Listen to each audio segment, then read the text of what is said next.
Eclesiastes capítulo 3, versículo 1 diz assim: tudo tem o seu tempo determinado, e há tempo para todo propósito debaixo do céu. Essa noite nós vamos falar sobre tempo. Algo que parece escasso para nós. Depois a referência de Lucas, capítulo 10, versículo 38 em diante. A frase mais comum que nós escutamos hoje é essa frase: eu não tenho tempo. Não é verdade? Eu não tenho tempo. Porque nós vivemos em uma corrida tão grande. Nós desejamos fazer tanta coisa, que a impressão que nós temos é que o tempo está diminuindo. Eu estou falando por mim mesma.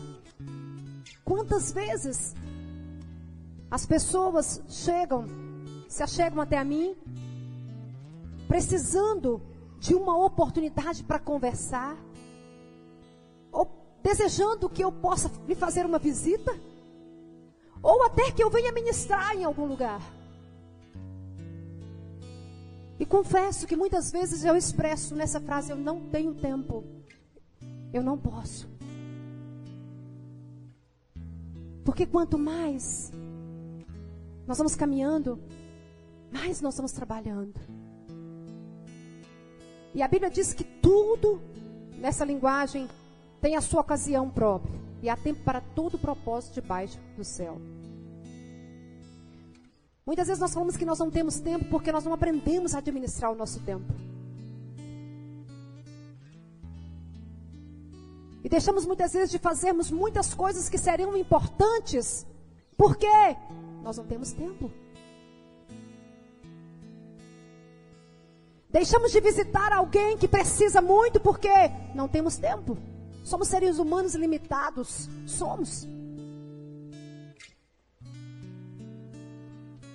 Andamos hoje pela rua e alguém já disse para mim assim, nas lojas que eu chego: irmã Verinha, mas você só anda correndo.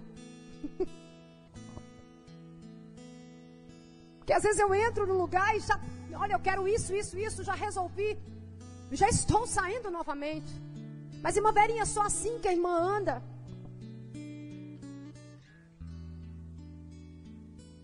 Mas eu quero falar de duas mulheres nesta noite. Duas mulheres. E uma dessas escolheu o seu tempo de uma forma preciosa. Administrou o seu tempo de uma forma preciosa. Não vamos julgar a outra. A Bíblia diz, no Evangelho de Lucas, no capítulo 10, do versículo 38, que Jesus, indo, se não me falha a memória, para Galileia, ele passa na aldeia de Betânia. E Betânia ficava distante de Jerusalém 3 quilômetros. Jesus passa na aldeia de Betânia, que não diz, mas era lá que ele estava entrando. E quando Jesus entra na aldeia de Betânia, já havia uma casa preparada para receber Jesus. Já havia uma família preparada para receber Jesus. Já havia um endereço onde Jesus queria entrar. Havia uma casa onde Jesus queria se hospedar.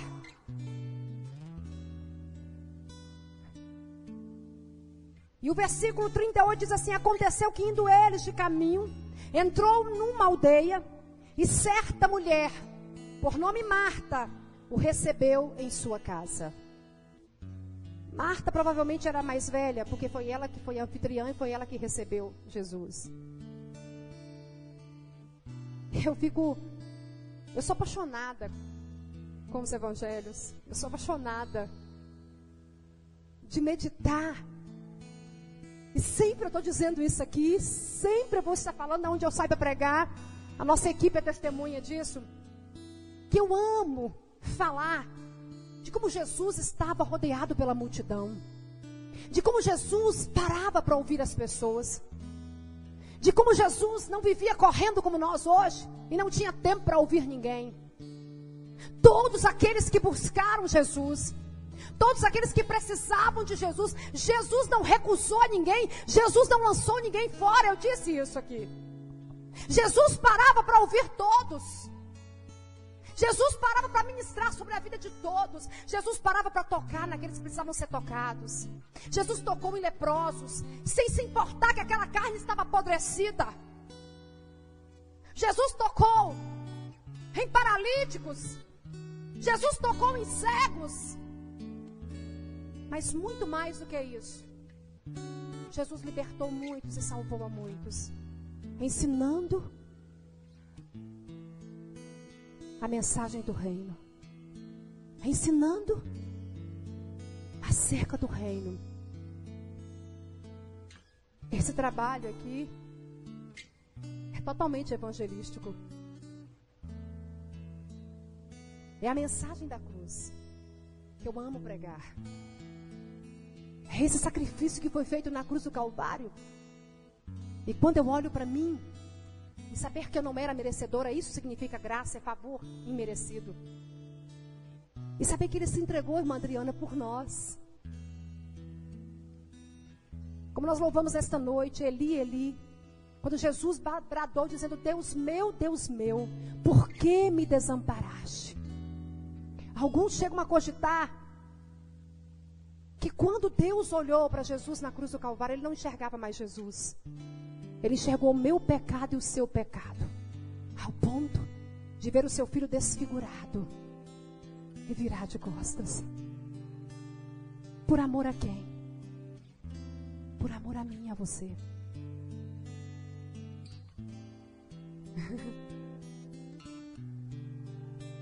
Quando eu lhe chamei hoje, irmã, que eu fiz um gesto para você, eu glorifico a Deus por isso que você entendeu no meu gesto. E que você saiu do seu lugar, que você entendeu que eu te queria aqui na frente. Irmãs, o maior segredo desse ministério aqui, levanta-se por favor, irmãs. Vira para lá. A glória de Jesus. São essas mulheres que ficam na intercessão aqui o tempo inteiro orando. Isso é o segredo de uma igreja que cresce. É a intercessão, é a coluna. Esse aqui é a coluna da igreja. E quando eu chamei essa irmã, que ela me entendeu por gestos, o que eu queria que ela fizesse, irmã, eu não sei nem seu nome, irmã, me perdoa, porque a senhora tem pouco tempo que está aqui em Lavras. Ivone. Irmã, eu sentia tanta presença do Senhor quando tu começou a sair do teu lugar. Que a senhora começou a caminhar, vindo aqui para frente. Eu senti um arrepio, mas não era arrepio do mal, era arrepio do Espírito Santo que está sobre a tua vida. É o compromisso que você tem. Eu não te conheço, irmã. Não sei, vejo a irmã participando do culto, mas não sei nada da tua vida. Mas eu sei do compromisso que você tem com Deus. Em meio a tantas tempestades que tu já enfrentou, e a tantas dificuldades que você já enfrentou, você nunca perguntou aonde estava Deus. Você nunca bradou aonde estava o Senhor. Mas você sempre confiou nos propósitos dEle. E por isso você tem sido mais do que vencedora. Continua sendo adoradora, que adora em espírito e em verdade. Irmãs, podem assentar. Jesus, Ele não se importava com o que as pessoas pensavam. Jesus, Ele não se importava com o que iam pensar dele. O seu chamado era mais forte. A sua missão era mais forte. Havia um propósito da parte de Jesus nesta terra. Às vezes nós nos preocupamos com tanta coisa, né? Nos preocupamos que não podemos entrar em tal igreja porque não é assim que funciona. Nos preocupamos porque alguém vai nos ver, quem sabe chorando. Nos preocupamos com tanta coisa. E o Rei dos Reis, Senhor dos Senhores, o Todo-Poderoso não se preocupou em tocar e em parar para ouvir aqueles que precisavam. Jesus, Ele entra na aldeia, em Betânia, e vai se hospedar na casa de Marta, na casa de Maria e na casa de Lázaro. E quando Jesus chega naquela casa. Eu creio que elas não ficaram sozinhas ali, porque a Bíblia diz que indo eles a caminho. Então havia mais pessoas, os discípulos estavam com Jesus, e creio eu que mais pessoas também desejaram estar ali, para não perder a oportunidade de ouvir Jesus. E a Bíblia diz que Marta era uma mulher preocupada. Às vezes as pessoas gostam de acusar Marta, né? Quantas vezes nós já ouvimos mensagem, eu creio que até eu já preguei. Quantas vezes nós acusamos Marta, que Marta se preocupou com tanta coisa, que Marta estava tão preocupada. Nem Jesus julgou Marta, nem Jesus condenou Marta. Marta queria fazer o melhor. Quem sabe Jesus chegou na casa e não estava tudo preparado como ela gostaria que estivesse. Não estava tudo preparado da forma que ela queria que estivesse. E quantas vezes nós somos apanhadas assim, nós que somos mulheres. Às vezes chega uma pessoa de surpresa em nossa casa e nós precisamos correr, não para colocar as coisas em ordem, ou quem sabe, como diz aqui, né, preparar uma quitanda. Mas com o passar do tempo, eu digo por mim mesma, eu comecei a aprender, quando eu convido alguém para estar comigo, para tomar um café comigo, ou para jantar, ou para almoçar na minha casa, eu prefiro fazer tudo antes, para que quando essa pessoa venha chegar, eu não perca a oportunidade de estar com ela, de ouvi-la, de conversar, desfrutar daquele tempo. Marta queria fazer o melhor para Jesus. E começou a trabalhar, a colocar a casa em ordem, com tanto esmero que talvez não precisava disso tudo. E ela diz assim, olha, o versículo 39 diz assim, tinha esta uma irmã chamada Maria, a qual, assentando-se também aos pés de Jesus, ouvia a sua palavra. Assentando-se também. Isso quer dizer o quê? Que Marta havia sentado também para ouvir Jesus. Mas ela se lembrou dos seus afazeres e levantou-se. E Maria, ela se assenta aos pés de Jesus e começa a ouvir o que Jesus tinha para falar com ela. Uma oportunidade única. Primeiro, por quê? Você disse isso, irmã Verinha. Porque não haviam discípulas. E quem se sentava aos pés do mestre eram discípulas. Não havia discípulos naquela época. Os mestres não aceitavam mulheres como discípulas. Depois, as mulheres lá no templo não tinham oportunidade de estar com os homens. Havia uma ala separada só para elas. Elas não tinham oportunidade de estar tão próximo de um mestre para ouvir. Então, quando Jesus adentra pelas portas da sua casa, Maria não perde tempo. Maria senta-se aos pés de Jesus e começa a ouvi-lo. E começa a aprender com Jesus. Muitas vezes, até dentro da própria obra, até dentro da casa do Senhor, nós envolvemos com tanto trabalho, com tantas coisas, trabalhamos tanto na obra, que nós esquecemos que precisamos de um tempo para ter comunhão com Deus. Esquecemos, achamos que estamos pregando, correndo, orando, e esquecemos que precisamos de um tempo para termos comunhão com Jesus. Ficamos cansados e afadigados como Marta. E esquecemos que precisamos nos assentarmos, nos ajoelharmos, deitarmos, ficarmos de pé, não interessa a posição, mas precisamos termos um tempo de comunhão com Deus. Temos tempo para visitarmos, batermos um papo? Temos tempo para assistirmos a um jogo de futebol? Não tenho nada contra. Temos tempo para assistirmos tantos filmes que levam 2, 3 horas? Temos tempo de tantas coisas, de navegarmos na internet, temos tempo de conversarmos no MSN, temos tempo de olharmos no Orkut, temos tempo para tanta coisa, e não temos tempo para termos comunhão com Deus. E muitas vezes separamos aquele tempo que estamos quase dormindo, que o cansaço é tanto de tudo que fizemos durante o dia, que nos sobra ainda 5 minutos. E muitas vezes até na cama mesmo, nós deitamos e fazemos aquela oração. Relâmpago, essa é a nossa comunhão com Jesus. Quem já me ouviu aqui dizer para vocês assim, olha, não fique só com o culto de segunda-feira? Quem já me ouviu falar isso? Eu digo assim, não fique só com o culto de segunda-feira, porque nós precisamos de nos alimentarmos. Precisamos, a Bíblia diz, Romanos 10:17, que a fé vem pelo ouvir, e ouvir o quê? A palavra de Deus. E à medida que nós estamos ouvindo a palavra de Deus, à medida que nós vamos tendo comunhão com o Senhor, à medida que nós vamos congregando, que é a palavra que nós dizemos é congregando, que nós nos congregamos, à medida que nós nos reunimos nesta assembleia preciosa que está aqui hoje, nós vamos tendo a nossa fé edificada, a nossa fé fortalecida. Marta, em seu amor por Jesus Cristo, porque ela amava Jesus. Marta foi uma mulher que declarou que acreditava na ressurreição dos mortos.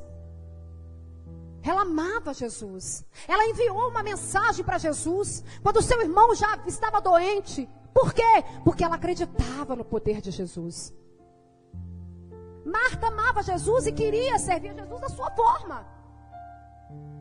Só, queridos, nós podemos fazer tudo, mas nós temos que entender que precisamos ter prioridades. Qual é a tua prioridade nesta vida? Qual é a tua prioridade? Qual é a minha prioridade? O que eu tenho colocado como algo que é muito importante? Qual é a minha, a tua prioridade? Ontem o pastor Antônio pregou uma mensagem tremenda aqui ontem à noite, dizendo sobre uma vida com propósito. Ai, irmã Verinha, eu só vim aqui porque eu preciso de um milagre e acabou. Eu só vim aqui porque eu preciso ouvir Deus falar comigo. Eu só vim aqui porque eu quero que alguma coisa aconteça. Somente isso.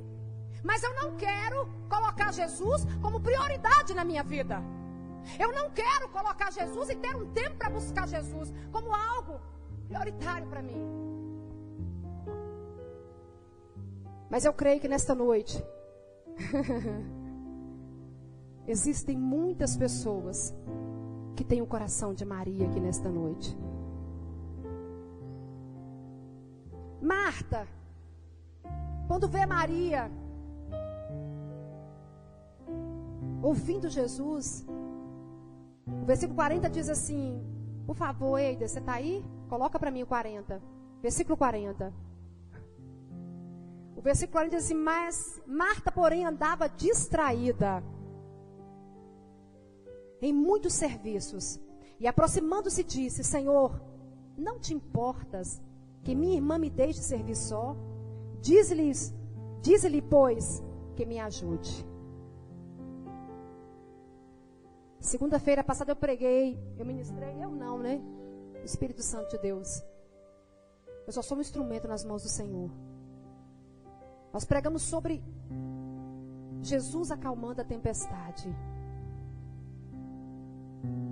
E nós, se você ainda nunca fez isso, glória a Deus. Nós somos muitas vezes como Marta, como os discípulos, que perguntamos para Jesus se Jesus, sempre nós questionamos Jesus em alguma coisa. Quem já não fez isso aqui? Aonde está Deus? Senhor, o Senhor se esqueceu de mim? Aonde foi? Quantas perguntas, quantos questionamentos nós fazemos a Deus? E a mesma coisa que Marta disse, Senhor, o Senhor não se importa de que eu venha trabalhar sozinha? O Senhor não se importa de que eu esteja fazendo tudo sozinha. Sabe por quê? Porque Marta, quando olha para Maria, achou que o serviço de Maria era inferior ao dela. Achou que o que Maria estava fazendo era algo tão pequeno, tão insignificante, que o que ela fazia era maior. Oh, meu Deus. Se todos nós guardássemos em nosso coração essa prioridade de ter comunhão com Jesus Cristo, nós não iríamos sair muitas vezes no meio das lutas e das batalhas, correndo de um lado para o outro, buscando resposta em alguém. Nós não íamos sair de um lado para o outro desesperada, buscando resposta em alguém. Por quê? Porque nós temos uma comunhão com Jesus Cristo, e nós sabemos que Ele nos responde.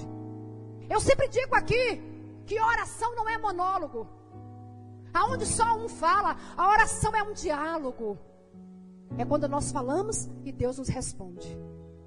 Sempre haverá resposta de Deus para nós. Ela achou que o que Maria estava fazendo era algo muito significante. Eu não sei o que você tem feito para Jesus. Eu não sei qual tem sido o teu chamado, qual tem sido o teu ministério, aquilo que Deus te confiou. Mas não se preocupe não. Muitas vezes para as pessoas achar que é algo grande é se for um pastor, ou se for um missionário que estiver no campo, ou se for alguém que louva, ou se é alguém que está em cima de uma tribuna pregando, ou se é alguém. A gente olha sempre, parece que o que nós fazemos é insignificante. Eu não sei se eu já disse, se eu já contei esse testemunho aqui, mas eu quero voltar a contar. Eu fui ministrar em uma congregação aqui em Lavras, e quando eu estava ali, o Espírito Santo dizia ao meu coração que tinha uma irmã que estava naquele lugar, e ela era responsável por limpar a igreja. Ela era responsável por deixar a igreja limpinha. E aquela irmã, ela achava que o que ela estava fazendo era muito insignificante, não era nada importante. E naquela noite o Senhor mandou eu dizer para ela que o que ela fazia era muito importante, era algo que era precioso. Você já pensou se ninguém limpasse essa igreja? Você já pensou se você viesse aqui hoje? Amanhã tem culto de ensino da palavra. Quarta-feira, 7 horas da manhã, nós estamos aqui no culto do ciclo de oração, clamando por toda Lavras, clamando pelos ministérios, clamando pelas autoridades, clamando pelo Brasil. Na quinta-feira, culto. Sexta-feira, todos os dias à tarde tem culto aqui de libertação. Sábado, culto jovem. Domingo, culto à noite, escola dominical. Se ninguém limpasse a igreja, como seria? Você não ia gostar nem querer entrar, né? Então nada é insignificante daquilo que nós fazemos para Deus. Não importa o que Ele nos confiou, porque tudo aquilo que Jesus nos dá para fazer é grandioso, é poderoso. Jesus olha para Marta com amor, porque Jesus amava esses irmãos, né? Aí Jesus responde, diz para ela assim: olha, Marta, Marta, estás ansiosa e afadigada com muitas coisas, mas uma só é necessária. E Maria escolheu a boa parte, a qual não lhe será tirada. Jesus olha para Marta. Ele não está repreendendo Marta, Ele não está acusando Marta, Ele não está culpando Marta, mas Ele está mostrando que a escolha de Maria foi a melhor escolha. Que a prioridade que Maria deu para ouvi-lo foi melhor. O tempo que você tirar para ter comunhão com Jesus, diga para quem está do seu lado assim: olha, o tempo que você tirar para estar em comunhão com Jesus jamais será perdido. Jamais será perdido. Glória a Deus por isso. Quando nós começamos a ter comunhão com Jesus em oração, começa tímido. 5 minutos e parece que nós já falamos tudo. 10 minutos, misericórdia. Parece que nós já falamos tudo que tinha que falar e não sobrou mais ninguém. Mas à medida que nós vamos buscando, nós buscamos ter essa comunhão. Cada vez mais que nós buscamos, nós queremos estar mais tempo na presença dele. Cada vez mais que nós entramos na presença dele, e que nós começamos a contar para ele intimidades que ele já sabe. Que nós começamos a desabafar com Jesus as nossas lutas e dificuldades que ele também já sabe. Que nós começamos a adorá-lo como nosso Senhor e Salvador. Que nós precisamos declarar, como nós declaramos nessa noite, que ele é tudo para nós. Você vai ver que meia hora é pouco, 1 hora também é, 1h30, 2 horas, e lá está você, adorando Jesus. E à medida que você vai adorando, tendo essa comunhão com ele, você sente a presença do Espírito Santo de uma forma poderosa. Você sente o Senhor te envolvendo. E todas as vezes que nós levantamos da oração, nós nunca vamos levantar da mesma forma que dobramos nossos joelhos. Eu gosto muito de orar de joelhos dobrados. Não é que eu não oro de pé, oro deitada, mas eu gosto de tirar esse tempo, somente eu e Deus, sem interferência de ninguém. E todas as vezes que eu dobro os meus joelhos, muitas vezes triste, porque não existe super crente, com problemas, que eu abro o meu coração e digo tudo para ele. Eu saio dali de maneira transformada. Eu saio dali com o meu coração regozijando. Eu levanto dali com o meu coração alegre. Por quê? Porque o tempo que eu tirei para ter comunhão com ele não foi perdido. Maria escolheu a melhor parte, na qual jamais lhe será tirada. Que coisa mais linda. Eu fico imaginando, e a mente da gente é algo assim, é um espetáculo, né, se eu posso dizer isso. É uma máquina perfeita, que nós começamos a ler e nos leva para esse lugar. E quando eu meditava na palavra hoje, eu me senti como Maria. Loucura, não é não?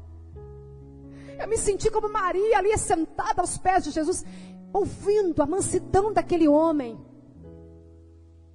Palavras que quando ele falava penetrava no profundo e ainda continua penetrando. Porque o Espírito Santo estava sobre ele. Palavras que tirava todo o cansaço.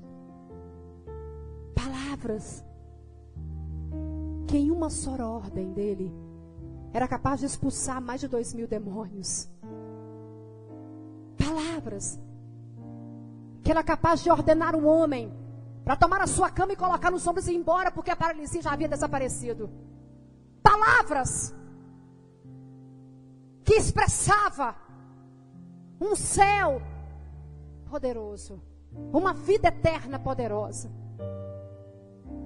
Palavras que fazia toda a diferença e que continua fazendo ainda mais de 2.000 anos atrás, que ficou registrado aqui.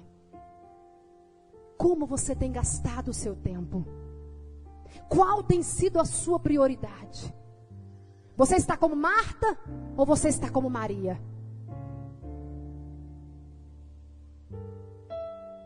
Eu só oro quando eu chego na igreja. Minha comunhão é essa. Que pena. Qual tem sido a sua prioridade? Se você tem buscado as coisas da terra e tem lutado somente por isso, mesmo Jesus em Mateus capítulo 6, 33 diz o seguinte: buscai primeiro o reino dos céus e a sua justiça, e as demais coisas vos serão acrescentadas. Ele nos ensinou a buscar primeiro, e temos essa prioridade do reino primeiro, e depois as outras coisas nos seriam acrescentadas. Ele é o dono do ouro e da prata. Ele é aquele que abre porta e ninguém pode fechar. Ele é aquele que vai à frente, se houver obstáculos ele arranca. Ele é aquele que nenhuma palavra ou nenhuma enfermidade pode parar diante dele, porque tudo é sujeito a ele. É este Deus que nós estamos aqui nesta noite anunciando. É este Jesus que nós estamos aqui pregando nesta noite. O Jesus que é capaz de operar coisas tremendas e grandes. Mas aonde está a minha prioridade?